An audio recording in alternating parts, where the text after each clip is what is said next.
So we're at the Bring the Paint Festival 2024. It's the fourth time that Bring the Paint has come to Leicester, and I'm with Vamp.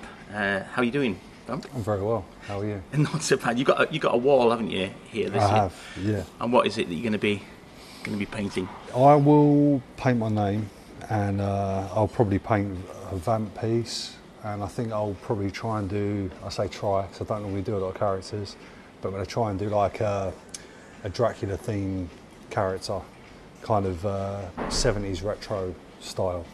I'm going to try. It sort of seems obvious, but Vamp, short for vampire, right? Correct. That would be. What inspired the name, first of all? I used to, when I was probably 5 or 6, used to spend a lot of time in my room watching late at night. I couldn't sleep, watching kind of old school Peter Cushing, the old school horror movies, and I remember like searching for a new tag, probably in my, 12 or 13, I'd say, and it just popped in my head. And I've always been obsessed with like horror and these kind of old school Dracula movies and stuff like that. It just popped in my head, and it stuck. And what sort of age was this, and that you started?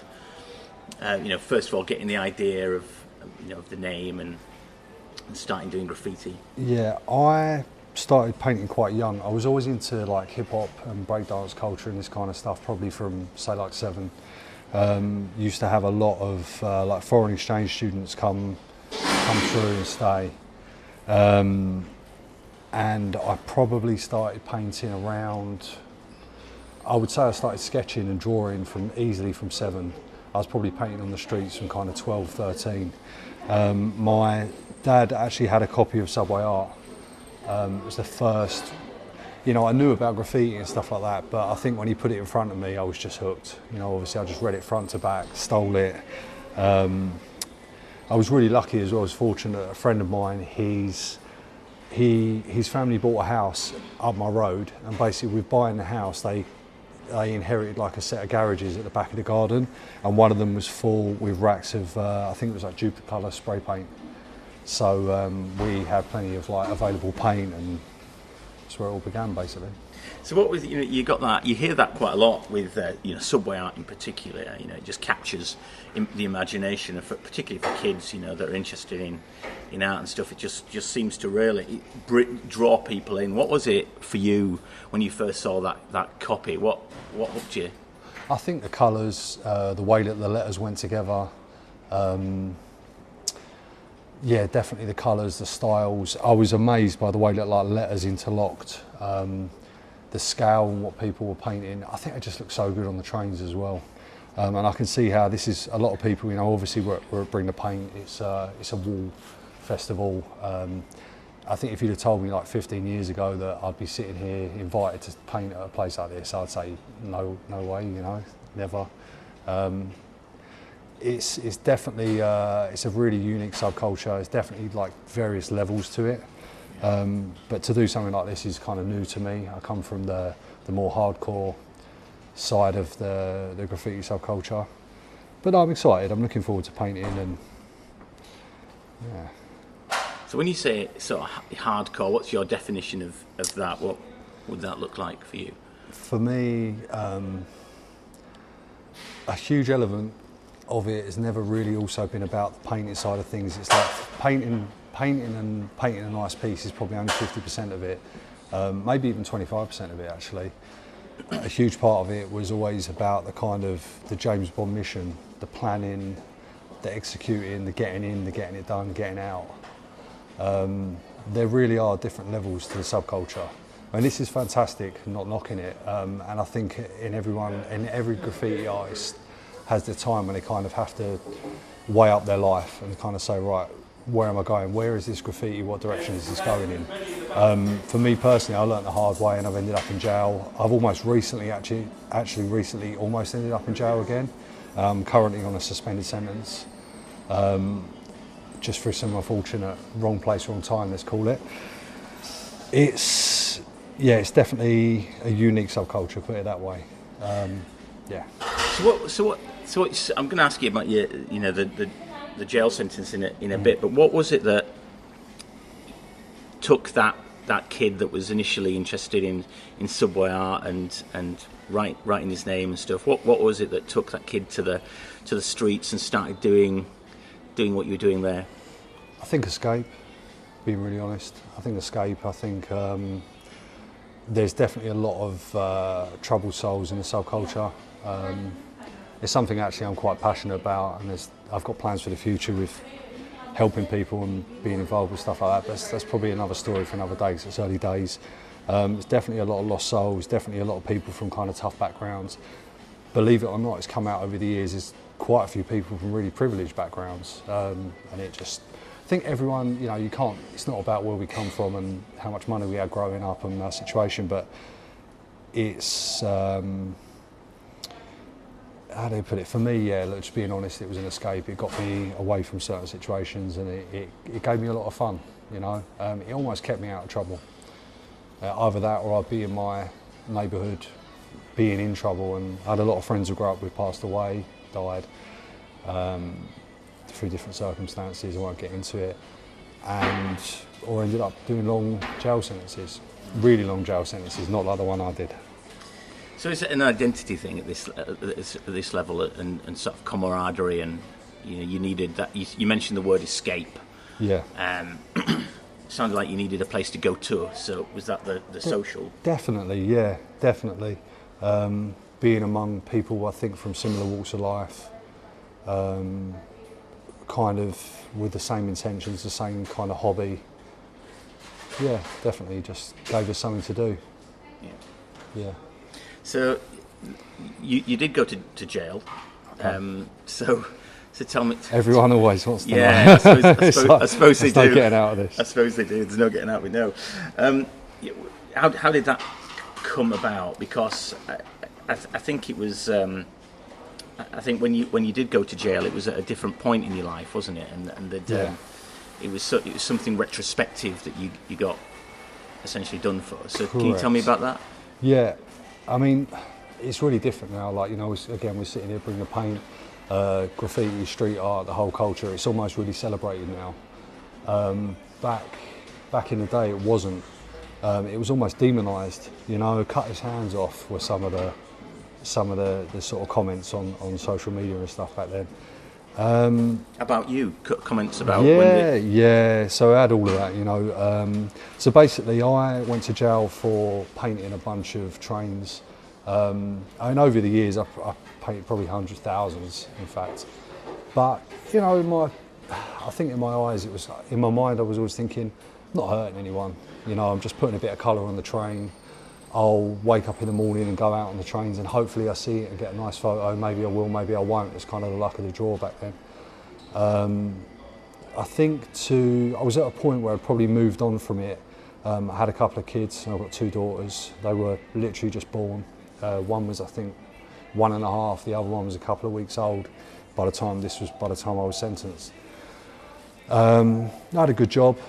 I painted, I dabbled. I'd really stepped away from it, being honest. I was back in my 20s. But yeah, they really threw the book at, well, they tried to. They really went for it with the investigation. They spent hundreds of thousands.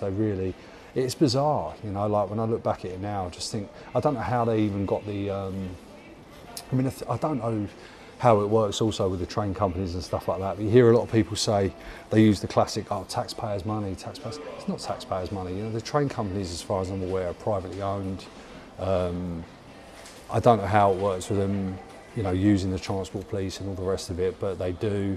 They fabricate your numbers. You hear people. It's not uncommon to hear things that they throw about, like, £500,000 of damage, £1 million of damage. I was getting on these lads, £2 million of damage. Where do they get these numbers, To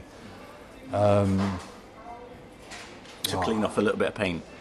Exactly that, yeah. And there's this whole kind of, I'll watch my language, but there's a whole load of rubbish about, we have to take the train out of service to clean it, we have to do this. They don't. At the end of the day, the train goes through the wash like all the other trains. They all have to get washed at the end of the day. Look, if some chap has to put some chemical on it and jet wash it down, it's like washing your patio. Take 10 minutes, it's not. It's all fabricated. But anyway, I was sprung upon, I think is the only word. You know, I was at work, I was doing pretty good by this point, the corner office next to the director, I had a decent job. That's another thing, they always demonise you for doing well. You know, I don't come from money, like I come from a really tough background. I was really lucky, I worked my arse off in construction, I worked my way up to a point where, you know, I'd studied and I worked hard and I got myself into a position where like I was earning good money. And living a good life, and they almost like demonise you in the papers for that as well. They're like, oh, this guy, you know, he's got a great job, but he sneaks out at night, and they kind of fail to miss that the charges were actually around 10 years old, and some of them were getting on for maybe 12 or 15, you know, were really old charges, but they racked them up. I think me being me as well, hard-headed, I didn't play ball. The transport police went out and basically photographed a load of really old stuff and just added it. They added it. I think it started off, it was like 10 counts or 15, then it was 20, then it was 30. I think, in the end, I think from 30 to 40, they were just going out on trains, taking photos of like really old faded pieces that were on the railway. And they were implementing them as they were new charges. And I was getting fined for for cleaning it. But my argument was kind of like, hang on, that's 17 years old and that's not been cleaned. And that probably isn't getting cleaned anytime soon. It's probably going to fade away. But there you go. It seems like a major operation to get you there. How did that? So they must have had a sense of, you know, back in the day, you know, they were obviously photographing graffiti, and they must have, I don't know, it's a long memory that, you know, how did they actually find you? You know, considering that you've moved on quite clearly. Yeah. They found me through. I was really unfortunate that I had a contract phone. The contract phone. My number was in the phone of another lad who got nicked. Stupidly, I don't hold any grudges to anyone, but stupidly he had my phone number saved as Chris Vamp. Chris is my name, Vamp my tag name. Yeah, it's a contract phone, they run the number through, they got my address. It's not rocket science. From that, they actually, rather than come direct to my house, they started monitoring, I think, the IP addresses of what I was logging on to, which was back then MySpace. This is way before Instagram and all the rest of it.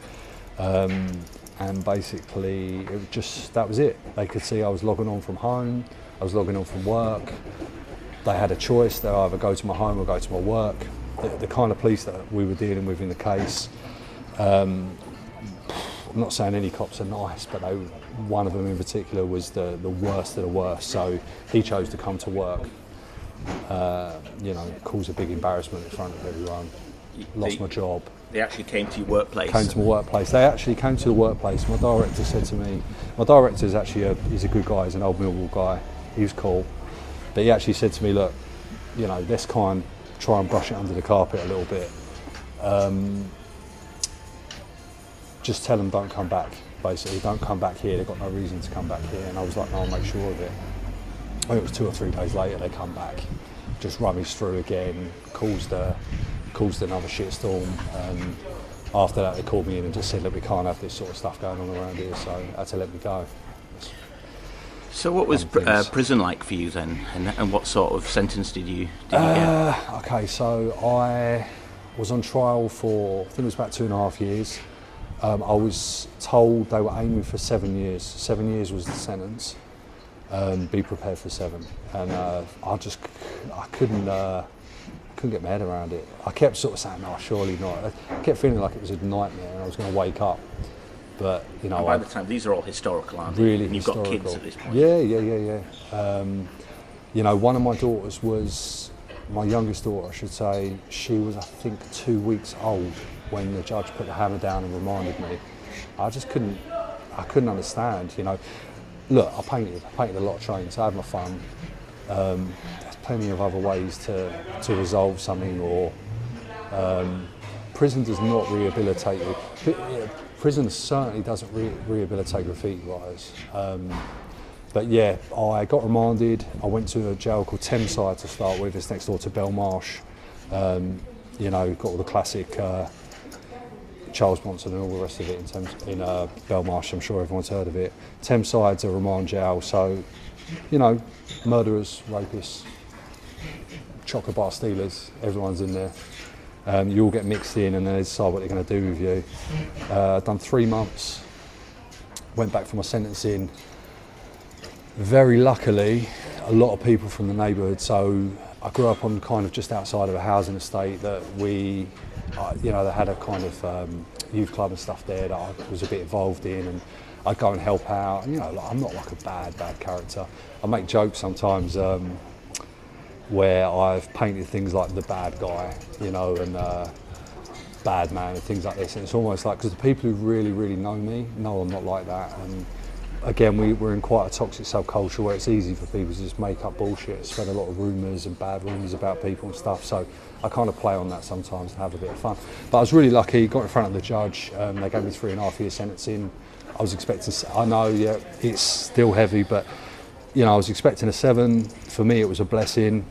I should have done half of that. I ended up doing 2 years. I've done a little bit more. The reason for that is there are, believe it or not, some really bad people in jail. And some of them will take the piss or try to, and shit happens, as the saying goes. So yeah, I ended up doing a little bit longer than I probably should have for bad behaviour, but at the end of the day, you got to do what you got to do. But how did you react to that when you first went down? It must have been such a big shock, and how did your family cope as well? What was the impact? Do you know what? It was shock, but it was almost like relief as well, because I was like, finally, this is over. This nightmare's over. Going to do the time, I felt like I was strong enough to do that, and I knew, like, the mother of my kids, she's a really good woman, like an amazing woman, really, really strong, and I knew she'd be okay. And I knew the girls would be okay, and it just, I wasn't really worried about them. And I was so young, I kind of thought that, we'll get through it, and I'll get through this. And in a way, being really honest, it was probably, how do I put it? I'm glad. I'm almost glad I went to jail. Not because of the graffiti, actually, this is on a personal level, this done me a solid. Like, it was a kick up the arse I needed. It just for me as a person, like, it made me grow, I think jail breaks a lot of people, and it definitely ruins a lot of people. And you see I've seen people leave and in a week they're back. I've seen that a lot, and I've seen people in there that, they're 26 but they're still 16 in their mind because they're doing a 10 stretch. And they haven't mentally developed and stuff, and it's, but for me, it's like I kind of really made the best of the bad situation. I hit the gym hard, got really, really fit, and I was in great shape, and I just made it work, made the best out of a bad situation. It seemed like you needed a refocus. It's interesting how you described that. But what was going on just immediately before that? Was it the pressure of the fact that the case was hanging over you, and it was just like that was the pure relief that it was done and ready to reset? Was that what it was? I think so. I was really ill-advised by my legal team because they were basically saying that they were using words like, this is all smoke and mirrors, they haven't got anything on you, they've got no CCTV, no DNA, no this, no that. The truth is they didn't really have much evidence, and this is what shows you how corrupt it really is. They actually had fuck all. They just had some logging into a MySpace from an IP address that, a couple of IP addresses that I'd been connected to, but really and truly, that's not enough to give someone 7 years in jail, is it? I don't think so. But so I was ill-advised, though. I was told, go not guilty, fight it, fight it to the end, they've got nothing. And they just kept bringing more and more charges and more pictures, and there was there was a bit of telephone cell sighting, which basically sort of places your phone within a 10-mile radius of something that's been done. But it just shows you, actually, the truth is this. This is how inaccurate it is.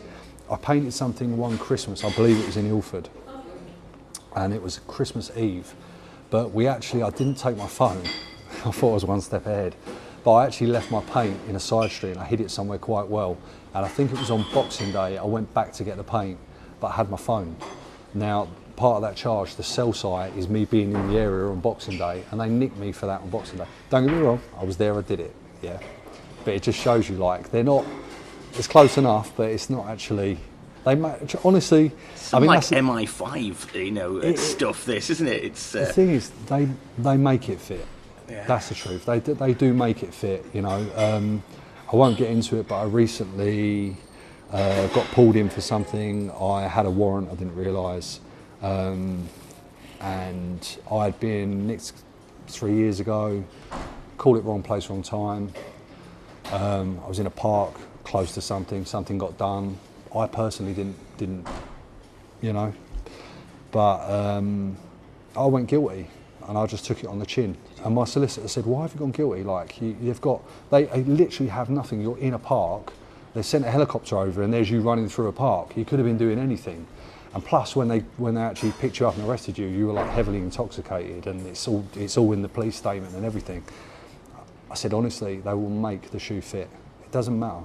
It doesn't matter. What with my record and all the rest of it, it's not even worth fighting. You know, you go to the Crown, they'll just add more and more shit on top of it. It's corrupt's maybe the wrong word. I would love to know that angle behind it, because it isn't a stopping of the crime. Like, they think they're stopping painting, but they're not. I really feel like it's to do with money, or it's to do with. It's definitely. It's like, I feel to do like with the headline, do you think? Really? The headline, yeah, but also now I don't think it carries as much headline as it used to.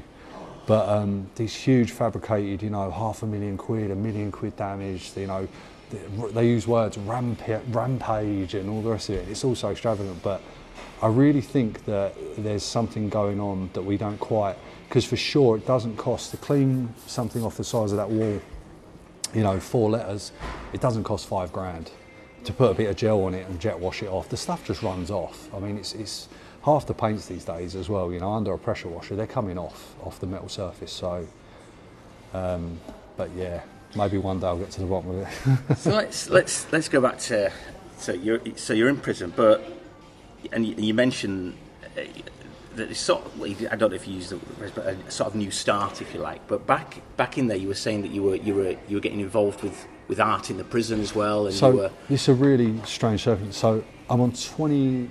They call it 23 and a half, which basically you're on 23 and a half bang up. So you're in your cell for 23 and a half hours a day. You leave twice, depending on the situation. I think you leave twice, 15 minutes at a time. It's to get some lunch, and then it's to get your dinner. When you get your dinner, you get given your breakfast meal for the morning in a cereal pack. You're so hungry, you end up eating it that night anyway, but it's just how it is. So 23 and a half. And I remember low-key, like, losing my mind a little bit. I'm just trying to hold it together. I'm in there, like, you know, doing 100 press-ups and on my own, talking to myself and answering myself and all the rest of it. It was an interesting time. Again, I'm glad I did it, and it definitely made a man of me. The flap opens, and I'm like, it's an officer, and I'm like, what do you want? He says, you're the art guy. Oh, I wouldn't go that far. And he says, no, seriously, jokes aside, like, we've got a job for you if you're interested. I want to come and have a chat, sort of thing. And I said, at this point, if it gets me out of the cell, then yeah, let's do it. So go into a room, a couple of them, and they basically say that they want me to paint graffiti murals in the jail, like all around the jail, complete, you know, to try and bring like some attention to the education department, for this, for that, to try and get, because to be honest, a lot of people in jail just makes you lazy. You're either like me and you're really driven and you just end up being a gym guy, or you just sit around doing lots of drugs, and there's lots of drugs and alcohol in prison, no matter what people say, and worse things. That's another story for another day. But yeah, so I agreed to do it, and they brought in this huge box of spray paint, emulsion, rollers, and I literally spent my days painting graffiti. And it's crazy. The irony is not lost on me. No, you get sent to jail for graffiti, and the rehabilitation is graffiti. And how was that for you? When you must have got a lot of energy from that, you know, considering the irony of that. Yeah, it just seemed bizarre. This whole period of my life just seemed fucking bizarre. It's the only word for it. It's mental. Like, how can you get locked up for so long for something it's so petty? Like, it really is, you know. And it makes me laugh. You see, you know, I don't know if you're on Instagram or online these days. I hate it, but I have to use it for business and stuff, so I'm on it a fair bit. And you see a lot of these guys, you know, going on about how kind of bad man they are and how tough they are, and I just think, man, you put some paint on a wall, like, if that makes you tough, then you've got some serious, there's certain parts of the world you need to go and visit, my friend. No, it was good. That was good. It wasn't a bad jail sentence. I'm quite lucky. I think I mix well with people. I've always been a bit of a people person. I was lucky that the very first cell that I ever set foot in, I'll never forget it. I was on the bus all day, left the court, got remanded. I was heading to Thameside, go in the induction wing, screw puts the key in the door opens, all black, can't see a thing, there's a little TV. And the guy's like, "Oh my days, Vamp, is that you?" And I'm like, "Who the fuck's that?" And it's some guy from my hood. He's always up to no good, in and out of jail all his life kind of thing. So it just shows you it's a really small world. I ended up bumping into, and I made some really good friends in jail. There's a lot of bad people, there's also some people who just kind of make some mistakes along the way, and I think that's life, and yeah, everyone's got a story, right? What happened after you got out? What avenue did you go down then? I went and bought a load of paint and just went straight to the train yard. Did you? No, Did you? no, I'm messing. I basically was done with painting for a while, being honest. I think where I was painting in there as well, I was painting a lot in jail. I think I kind of was like, it's not for me, I might do the odd wall.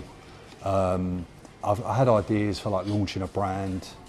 I had ideas for kind of getting into graffiti for business and stuff, but at the same time, it's I needed a day job. So I just got a day job straight away. Started kind of low wage for me. Worked my arse off, worked my way up. Started painting slowly, painting walls again. Started travelling, meeting new people, meeting friends and stuff like that. Graffiti in other countries back then was kind of more tolerated. So I realised that if I got the itch to paint, I would go abroad and paint. That just spiralled into a whole new thing. So I ended up travelling halfway around the world now, and I've been to pretty much most places you name. And and I've met tons of good friends. I've been put in the biggest graffiti crew in the world now as well, which was a huge. It's kind of the sort of thing you only dream of as a kid. What's that crew? It's called Monsters of Art Crew. Moa, probably one of the oldest graffiti crews going. Huge, just surprise, but also huge, I don't know what the word is, man. I'm still in shock about it now, and I've been in it about 5 or 6 years. So that was good. Yeah, loads of good friends, loads of travel. It's been really good. Started the brand I wanted to start. I always dreamed of since a kid. I almost feel like I sat in jail and I really manifested it. I don't know if you believe in manifesting, but I really honestly sat there and I was just doing all the bang up, and in amongst doing tons of press ups and squats and stuff, I was kind of I'm gonna see the world. I'm gonna fucking have the best life. And was that the focus then? You were in that and you used the term manifesting and stuff. Were you just actively visualising yourself in that position where you are travelling, where you do have the brand? Is that how you did that? Yeah, definitely. Like I said, I knew my family, I knew the girls would always be all right. I knew the mum would be all right. I didn't have any real worries or concerns. Obviously, I wanted to see them, I missed them. I knew all of that would come. But the bigger picture was for myself, there was definitely places I wanted to go and things I wanted to do. And yeah, it's been a slow process. Obviously, like I said, I had to throw myself. I think also in the UK, it's we're brainwashed into this kind of sum of money, oh, what do you earn? Oh, I earn 60, I earn 70, I earn 100. Where does it stop? And I got a job, started at the bottom, I worked my way up. Within 3 or 4 years, I was the area manager for that company, literally just reporting into the director, 100k a year salary, big things. I was miserable, being honest, miserable, back in the rat race. And I kept sort of saying, well, why? I've been through all this hardship, I've been to jail, I've been away from the kids, I've done this, I've done that, I've had trauma after trauma, friends dying and all the rest of it along the way. Why am I not happy? And then I realised that it's just, I was spending my days just in the rat race, grinding, it just wasn't for me. So off the back of that, I just had this wild idea that I would open a graffiti shop, and I tried that in a place that's, I won't go too much into it, but in a really tough place, tough city to crack in Europe. And in the end that kind of wound down. But I continued to keep kind of making the marker pens that I was making the ink pens, the refills. They were selling really well. And when I was travelling, I was taking these with me either in hand luggage or if I was going to a certain city, I would take it in a suitcase, whatever. And I was kind of popping in the local graph stores and saying, oh, by the way, hi, I'm so-and-so, you know, we're going to paint, but by the way, I'll make these, I'll leave these with you, let me know what you think. It got to the point, it just grew so big and I was getting so much demand for what I was making that I had to basically set up a limited company. I had to go legit with it, and that was, I think, about 7 months ago. And so that's pretty new then. It's brand new, yeah. It's we are probably now, I think we're in around, I think earlier I said to you it's 50 to 60 cities. I think it's actually getting on for 70. I think it's 68 cities we're in worldwide, as far as Australia. And this is the Infamy? Infamy brand, yeah, Infamy brand. So started off from making ink markers to selling my rubbish graffiti shop that it was back then in Eastern Europe, and the rest is history, yeah. Yeah, those ink markers, I mean, how did you come up with, I mean, you must have been using markers before, and how do you get to the point where you think, actually, you know what, I'm going to do my own marker because I need it to look or feel a certain way? Yeah, being honest, I feel like it's a saturated market, the graffiti industry, in the sense of like the paints. There's so many paint brands, there's so many marker brands, there's so many this and that. But for me, like, not with the paint companies, but certainly with the marker pen companies, like, nothing was really good enough. You know, I remember being in Italy and I bought a certain brand of a marker pen, thinking, you know, I'm going to use this, I'm going to get up around it, and I think the nib just like ripped on me after like 10 tags, or you know, the fluid kind of popped out everywhere, and or it's like kind of very, I hate to use a word, but like piss water. It's just like watered down, thin down paint, and I was thinking I can make better than this. And where I ended up, I was forced into a situation that where I had my graffiti shop, we were quite limited to what we could get, and certain things we could order it would pay a lot of taxes or a lot of delivery charges and stuff. So I was like, I can make my own. And like I say, it just ended up doing so well, so much demand, and where I was kind of like showing friends and saying, oh, test these, have one of these, you know, and they're calling me back saying, mate, I've done a whole bunch of tags in the high street, they can't buff them, they can't get them off. Like, what ink is in that, you know? And I'm like, man, I made it. And everyone always asks, well, how do you make it? What's in it? Well, I'm not going to tell you. But no, I've been making marker pens since I was a kid, so it just kind of seemed like a natural go-to. My favourite thing to do is paint with spray cans. I'm not the best hand style artist in the world or anything like that, but I certainly do enjoy making them. Yeah. I think we'll leave it there. Thanks very much.